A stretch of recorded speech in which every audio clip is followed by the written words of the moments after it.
Hello friends, नमस्कार, जय हिंद। आपका स्वागत है आपके परिवार स्टडी टेक्निक में।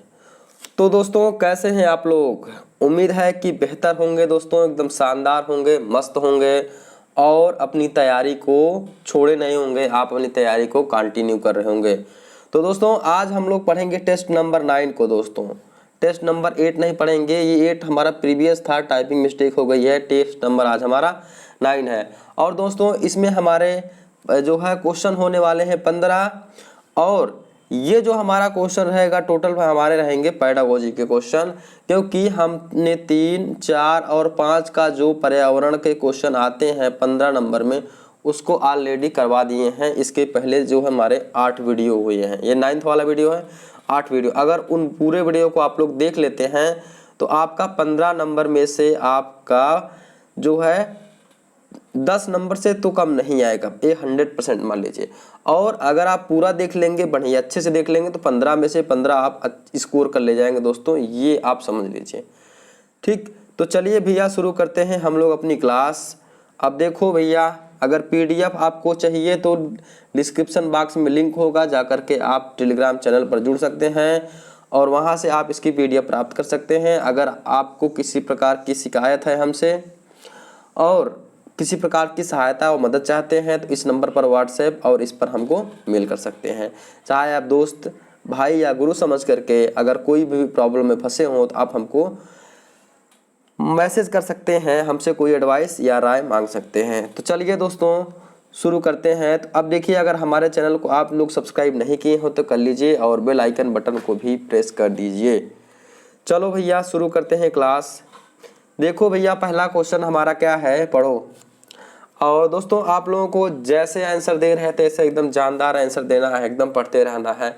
ऐसे तैयारी करते रहेंगे दोस्तों तो हम लोग अच्छा स्कोर कर ले जाएंगे।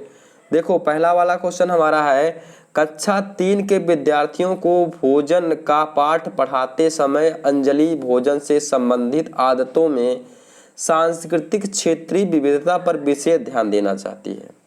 नीचे दिए गए अधिगम अवसरों में किसके द्वारा विद्यार्थियों को वांछित जानकारी दी जा सकती है?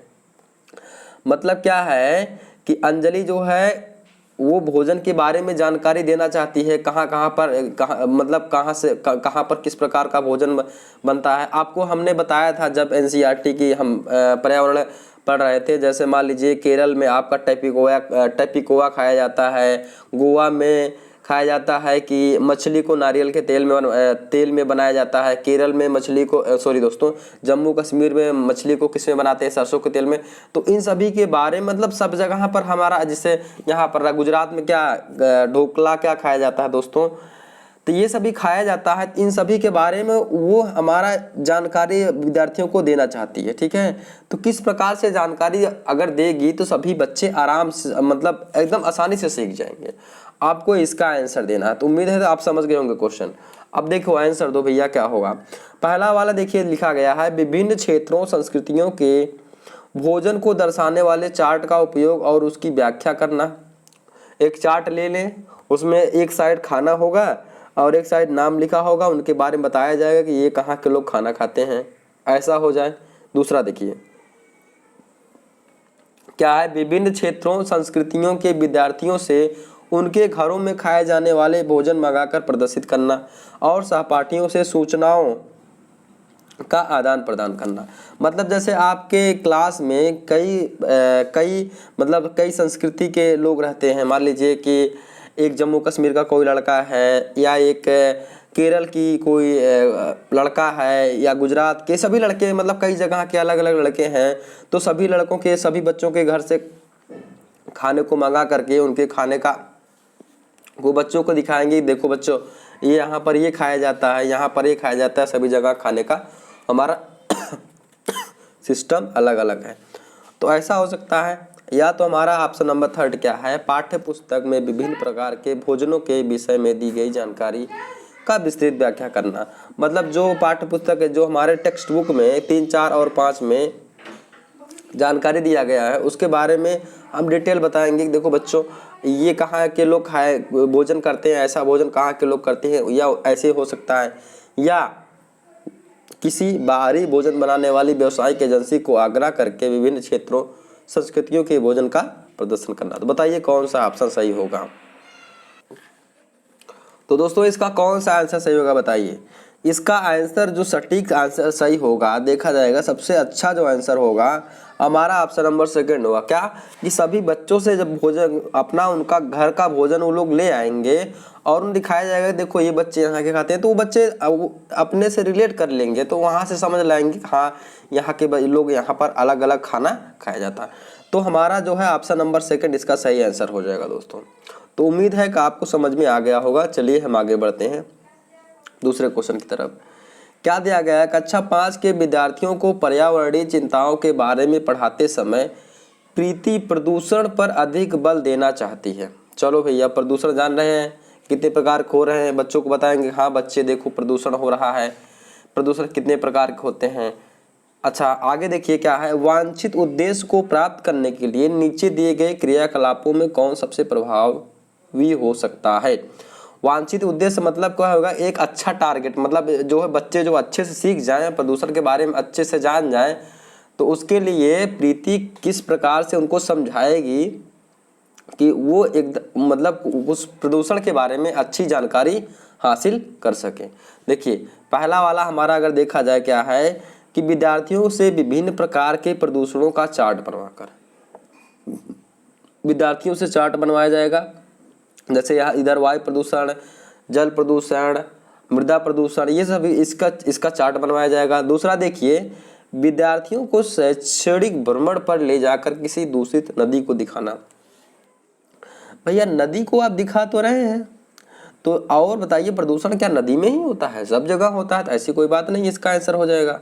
आगे देख लीजिए विद्यार्थियों से विभिन्न प्रकार के प्रदूषणों से संबंधित समूह परियोजनाओं पर कार्य करने के लिए कहना, या हमारा चौथा ऑप्शन हो जाएगा। देखिए किसी विशेषज्ञ को निमंत्रित करके वायु जल और ध्वनि प्रदूषण पर भाषण का आयोजन कराना।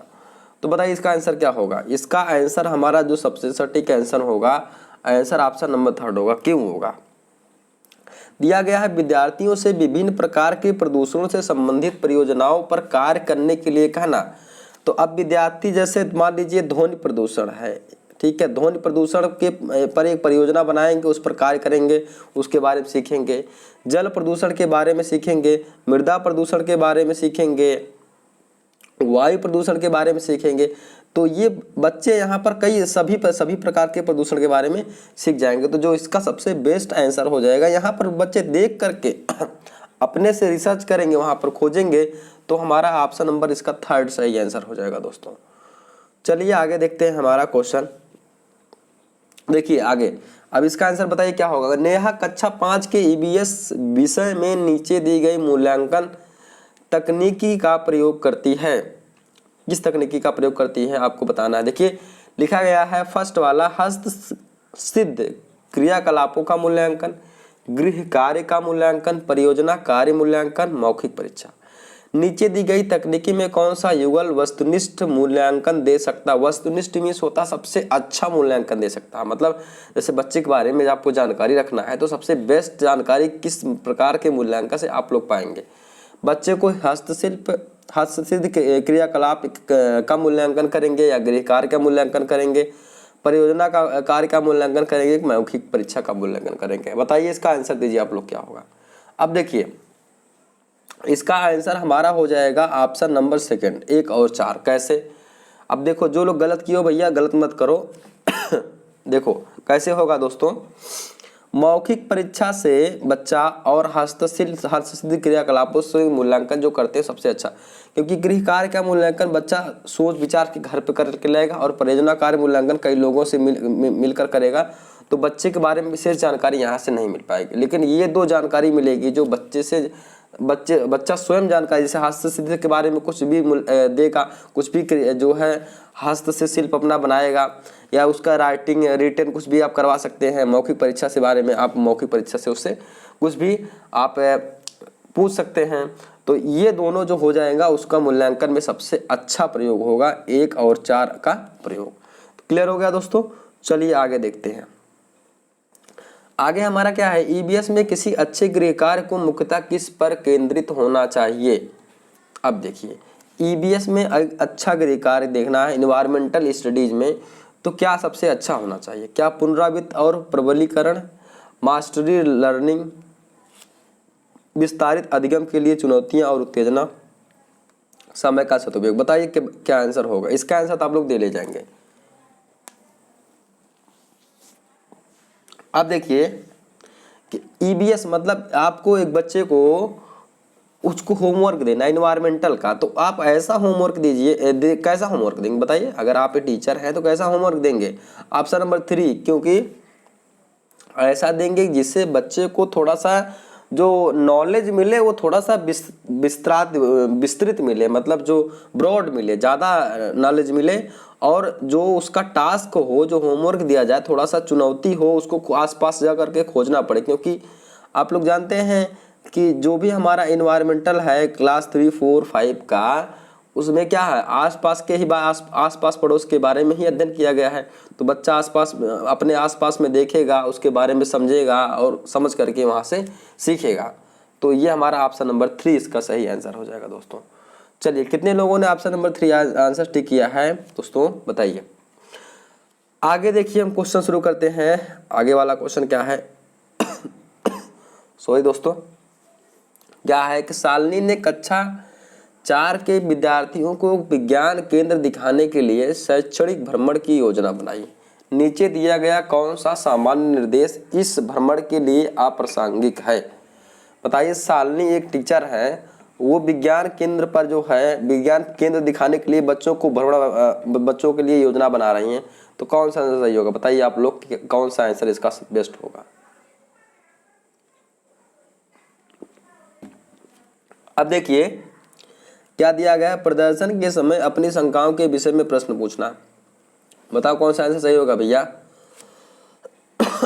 इसमें पहली बात तो क्या दिया गया है, देखिए इसमें दिया कौन सा अप्रासंगिक है, मतलब कौन सा इन चारों में से सबसे वाहियात, मतलब सबसे गलत है, सबसे गड़बड़ चीज दिखा रहा है।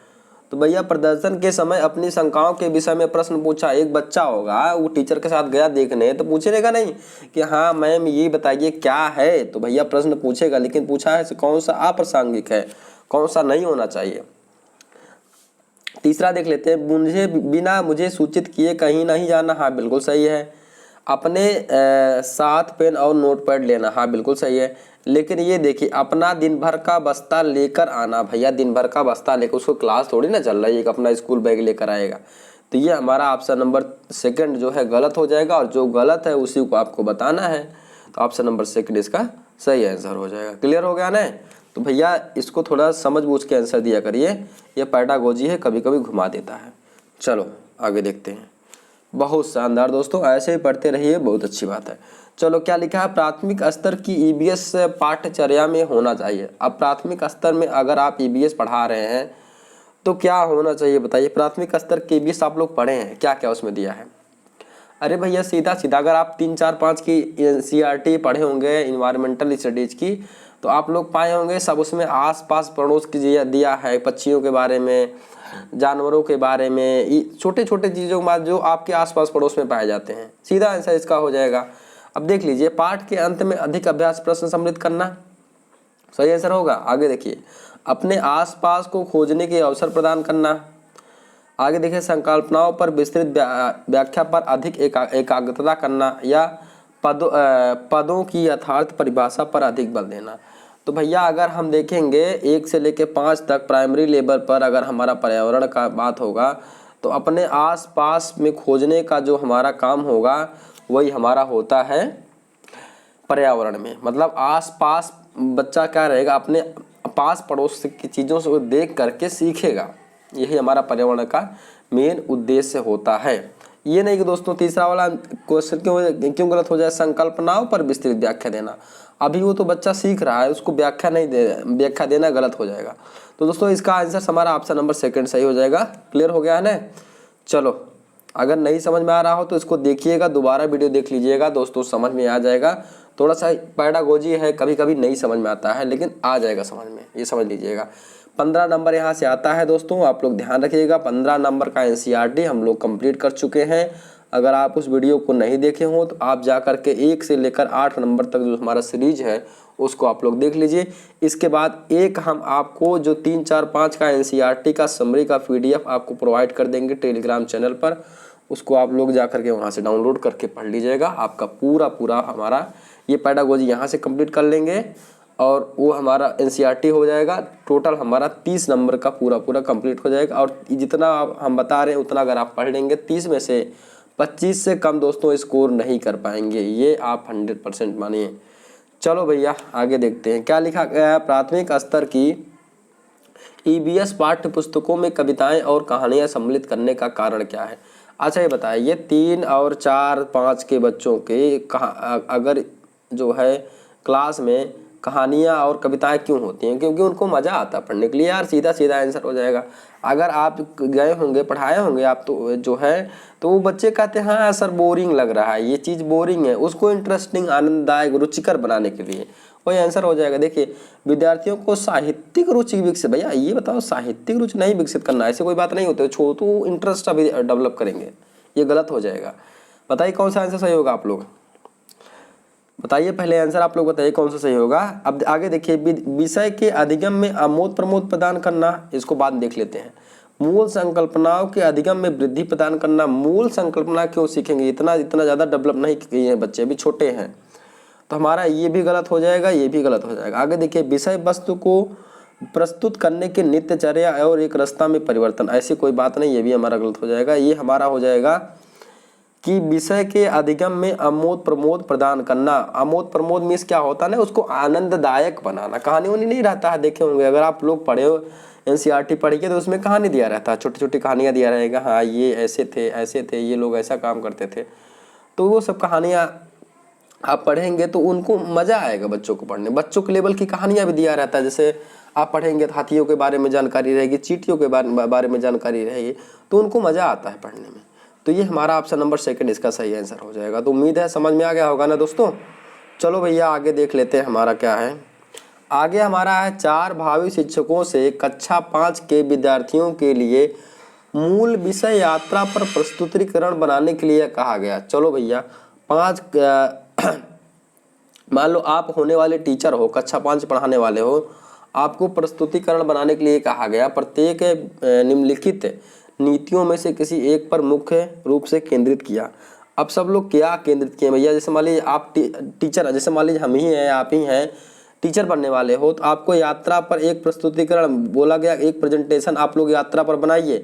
तो आप लोग क्या बनाएंगे बताइए, अपने ऊपर अप्लाई करके देखिएगा, इसका आंसर कभी नहीं गलत होगा। आंसर कर दीजिए आप लोग, अपने ऊपर अप्लाई करके बताइएगा। अगर हमको पढ़ाना होगा तो हम कैसे बताएंगे। देखिए पहला ऑप्शन क्या है, यात्रा के विभिन्न साधनों विधियों को दर्शाने वाले चार्ट का उपयोग और उनकी व्याख्या करना।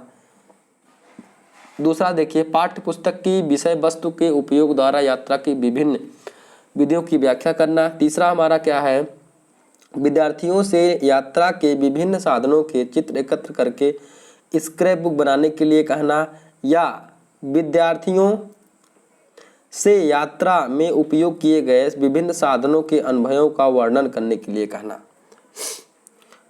तो बताइए क्या आंसर सही होगा। अगर आप देखेंगे यात्रा पर सबसे अच्छा वर्णन क्या हो जाएगा कि जब अपने बारे में जब हम कोई भी यात्रा का जो है अब वर्णन करते हैं, अपने अनुभव का वर्णन करते हैं, तो वो हमारा सबसे बेस्ट आंसर हो जाता है। तो ऑप्शन नंबर जो है 4 इसका आंसर सही हो जाएगा दोस्तों। इसका आंसर आप लोग समझ गए होंगे, ये क्वेश्चन बहुत टफ नहीं था दोस्तों, आसानी था। आगे देख लीजिए क्वेश्चन क्या है, कक्षा 5 की EVS की पाठ्य पुस्तक में के किसी पाठ में सोचिए और चर्चा कीजिए। भाग में नीचे दिया गया, मतलब क्या करना है उसके बारे में सोचना और उसके बारे में आपको अपने से एक तर्क देना है कि क्या ये कैसा हो सकता है। क्या है कि दिया गया है, यदि आपके गांव या शहर में 1 सप्ताह तक पेट्रोल अथवा डीजल ना हो तो क्या होगा। मतलब आपके गांव जहाँ रहते हैं, बच्चे से पूछा गया है, जैसे छोटा सा बच्चा है उससे पूछ दिया कि हाँ बेटा अगर मान लो तुम्हारे गांव में 1 सप्ताह तक डीजल पेट्रोल नहीं होगा तो क्या होगा। इस कथन का मुख्य उद्देश्य क्या है बताओ, ये बच्चा क्या सोचेगा, ये क्या सोचेगा बच्चा।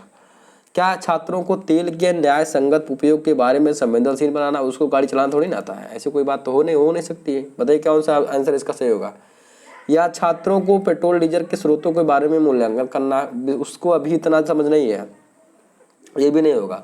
देखिए, वास्तविक जीवन की चिंताओं को समझने हेतु तो कल्पना और सोचने विचारने की कुशलता को बढ़ावा देना। या देख लीजिए, पेट्रोल और डीजल की कमी के बारे में जागृति उत्पन्न करना। ये तो कर सकते हैं आप, लेकिन हमारा जो इसका बेस्ट आंसर हो जाएगा दोस्तों इसका बेस्ट आंसर, तो इसका जो बेस्ट आंसर सही होगा दोस्तों, इसका बेस्ट आंसर सही होगा ऑप्शन नंबर 3, वास्तविक जीवन की चिंताओं को समझने हेतु कल्पना और सोचने विचारने की कुशलता को बढ़ावा देना। मतलब बच्चे सोचेंगे, मान लो कि बच्चे सोचेंगे कि मान लो कि पेट्रोल नहीं है, मिलेगा 2-4 दिन तक, 1 सप्ताह तक, तो मेरे पापा की बाइक नहीं चलेगी, हम लोग कहीं टहलने नहीं जाएंगे, पापा हमारे यहाँ नहीं जाएंगे, ऐसा नहीं करेंगे, ये सब अपने बारे में सोचेंगे। तो वही रहेगा, जीवन की चिंताओं को समझने हेतु कल्पना, सोचने विचारने की कुशलता को बढ़ावा देना इसका सही आंसर हो जाएगा दोस्तों। चलो भैया आगे देख लेते हैं क्या है। ईबीएस की पढ़ाई में कक्षा में प्रश्नोत्तर तकनीक का सबसे अच्छा उपयोग किसके लिए किया जाता है।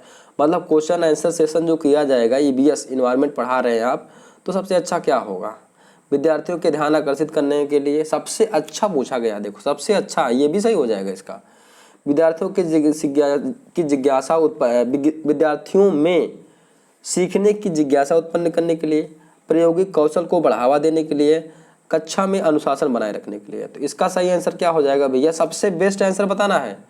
ऐसा देखेंगे सभी सही है दोस्तों, लेकिन सबसे बेस्ट आंसर हो जाएगा ऑप्शन नंबर 2, शिक्षार्थियों में सीखने की जिज्ञासा उत्पन्न करने के लिए। हमारा क्या हो जाएगा कि जैसे बच्चा कोई चीज़ अगर जानना के लिए इच्छुक है तो वो पूछेगा, हाँ सर जी ये चीज़ बताइए क्यों होता है, पूछेगा कि सर जी बता दीजिए हाथी के कान इतने बड़े क्यों होते हैं, ठीक है, आप जानवर अपने कान को कैसे हिला लेते हैं। तो अगर ये सभी पूछेंगे, मान लीजिए पूछेगा, या जो है बंदर की पूंछ इतनी बड़ी क्यों होती है, तो पूछ रहा है बच्चा, तो बच्चा जो है जिज्ञासा उत्पन्न करेगा, जानने की कोशिश करेगा, समझेगा। और अगर आप उसको आंसर दे देंगे तो वहाँ समझ जाएगा। ठीक, तो चलिए दोस्तों, ये तो आपको समझ में आ गया होगा ना। चलो आगे देखते हैं, आगे हमारा क्या है, प्राथमिक स्तर पर ईबीएस की पढ़ाई का एक प्रमुख उद्देश्य क्या है। एक प्रमुख उद्देश्य क्या है दोस्तों, बताइए। विषय वस्तु की मूल संकल्पनाओं की गहन समझ विकसित करना। भैया प्राथमिक स्तर प्राइमरी लेवल पर पढ़ा रहे हो, उसको पीएचडी नहीं करवा रहे हो, तो ऐसा कोई बात तो हो नहीं सकता। बताओ कौन सा आंसर सही होगा।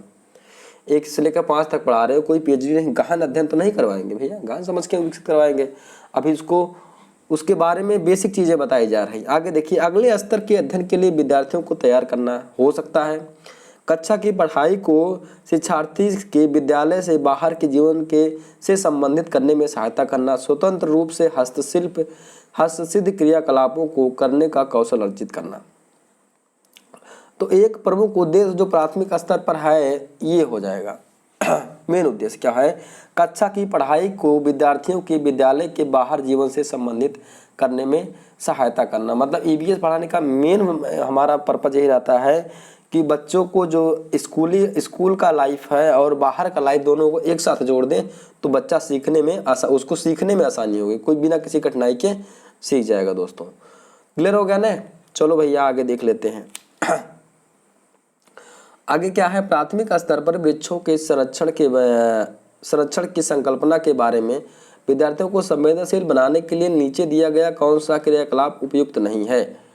मतलब वृक्ष के संरक्षण के बारे में कौन सा ऐसा काम है जो सबसे खराब है, बताइए। मतलब कौन सा काम नहीं करना चाहिए, संरक्षण के बारे में कौन सा ऐसा कथन है जो गलत है, ठीक, बताइए। वृक्षों पर नारा लेखन प्रतियोगिता का आयोजन करना, ऑप्शन नंबर 1। ऑप्शन नंबर 2 क्या है, प्रत्येक छात्र को एक वृक्ष अपना कर उसकी देखरेख के लिए प्रोत्साहित करना।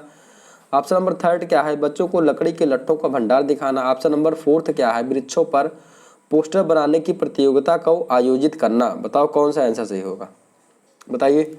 इसका ऑप्शन नंबर 3 सही होगा, वही सबसे गलत होगा, क्योंकि लकड़ी के लट्ठों का भंडार दिखाना, क्या दिया गया है, वृक्षों के संरक्षण के बारे में संवेदनशील बनाना है, तो लकड़ी के गट्ठरों का बगैर भंडार देखेंगे तो उनको कुछ नहीं समझ आएगा बच्चों को। क्या है, वृक्षों पर नारा लिखने के लिए कहेंगे तो हाँ उनको समझ में आएगा, या एक वृक्ष लगा करके उसकी देखरेख करेंगे तो भी समझ में आएगा वृक्षों का संरक्षण कैसे होता है, या वृक्षों पर हम पोस्टर प्रतियोगिता का आयोजन करवाएंगे तो भी वो समझ जाएंगे कि वृक्षों का संरक्षण कैसे किया जाता है। लेकिन ये हमारा ऑप्शन नंबर जो 3 है ये हमारा गलत है, और जो गलत है उसी को बताना है, नहीं है, ध्यान दीजिएगा। आप लोग इस नहीं पर विशेष ध्यान दीजिएगा, गलती बहुत से लोग यही कर देते हैं। तो चलो दोस्तों आगे हम देखते हैं क्या हमारा है। क्या है कि ईवीएस की कक्षा में जल का पाठ पढ़ाते समय अंजलि ने अपनी कक्षा में जल के विभिन्न स्रोतों और जल को संरक्षित करने के लिए व्यक्तिगत क्रियाओं पर रोल प्ले आयोजित किया। चलिए, रोल प्ले मतलब जानते हैं ना, नाटक आयोजित किया गया इनकी स्कूल में, अंजलि की स्कूल में। क्या हुआ भैया, इस क्रियाकलाप का मुख्य उद्देश्य मतलब जल संरक्षण के बारे में जो है नाटक किया गया, तो उसका मेन पर्पज क्या है बताइए, उससे क्या बच्चे सीखेंगे। ठीक, पहला देखिए ऑप्शन क्या है, विद्यार्थियों की सामाजिक कुशलताओं में सुधार करना। दूसरा देखिए, अधिगम की प्रक्रिया में एक रास्ता को तोड़ना। आगे देखिए, अधिगम की प्रक्रिया में विद्यार्थियों का सक्रिय भाग लेना सुनिश्चित करना, या जल के स्रोतों के विषय में विद्यार्थियों के ज्ञान में वृद्धि करना। तो बताइए क्या आंसर इसका सही होगा। इसका आंसर क्या हो जाएगा, जल के स्रोतों के विषय के बारे में विद्यार्थियों के ज्ञान में वृद्धि करना ही उसका आंसर, इसका ऑप्शन नंबर 4 सही हो जाएगा। दोस्तों ये क्वेश्चन तो आप लोग समझ गए होंगे, विशेष टफ नहीं था। चलो आगे हम देखते हैं। आगे हमारा क्या है दोस्तों, प्राथमिक स्तर पर ईवीएस की पाठ्यचर्या को शुद्ध विज्ञान और सामाजिक विज्ञान की संकल्पनाओं को सम्मिलित करके विकसित किया गया है। ऐसा करने का मुख्य उद्देश्य है, मतलब क्या गया, अगर कहा गया है कि जो है 3 से लेकर 5 तक बच्चों को विज्ञान समाज विज्ञान नहीं पढ़ाया जाता है, इनको पढ़ाया जाता है इन्वायरमेंटल स्टडीज, ठीक पढ़ाया जाता है एनसीईआरटी बेस पर।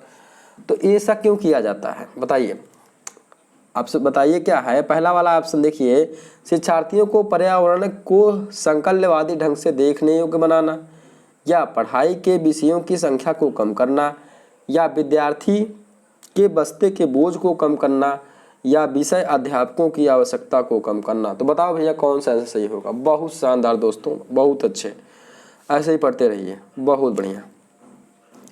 बताइए क्या होगा भैया, 3 से लेके 5 तक बच्चे वाली बात है छोटे, जिसको इसका आंसर देखो क्या होगा भैया। एक हमारा यशपाल समिति आया था 1992 में, पढ़े हैं ना आप लोग, 1992 में यशपाल समिति आया था। कितने को पता है यशपाल समिति के बारे में, ठीक, कोठारी आयोग यशपाल समिति। तो यहाँ पर एक हमारा थीम था कि एजुकेशन विदाउट बर्डन, जो है शिक्षा बिना बोझ के, ठीक है। उसके अनुसार क्या रहेगा, जैसे देखिए यहाँ पर पर्यावरण की एक किताब बना दिया गया, नहीं तो एक सामाजिक का हो जाएगा और एक विज्ञान का 2 किताबें हो जाएंगी, तो बच्चे के ऊपर बोझ बढ़ जाएगा, और बच्चे को बोझ को कम करना है तो इसीलिए वहाँ पर क्या बना दिया गया, इन्वायरमेंटल स्टडीज बना गया। तो हमारा ऑप्शन नंबर 3 इसका सही आंसर हो जाएगा दोस्तों। क्लियर हो गया। चलो भैया समझ में आ गया हो तो आगे बढ़ते हैं।